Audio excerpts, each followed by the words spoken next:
Hei, mä oon Iida Simes Rosebudista ja mä olen erityisen ihastunut tänä syksynä tähän Elina Lappalaisen Syötäväksi kasvatetut -kirjaan, joka Ateenalta ilmestyi tänä syksynä ja joka onneksi voitti vielä Tieto Finlandian.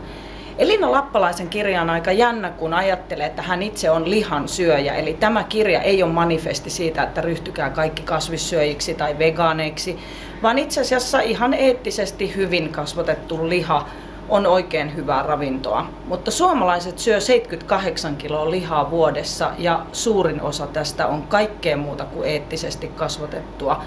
Ja eläimille tehdään kivuliaita asioita ja ne elää hyvin ahtaasti. Kannattaa avata silmät ja lukea tämä kirja ja sitten miettiä, että voisiko sitä lihansyöntiä vähän vähentää. Ei siitä tarvitse kokonaan luopua, mutta entä jos syö luomumunia silloin tällöin, luomulihaa silloin tällöin ja sitten niitä ihania kasvisaterioita aika paljon enemmän kuin nykyään syödään.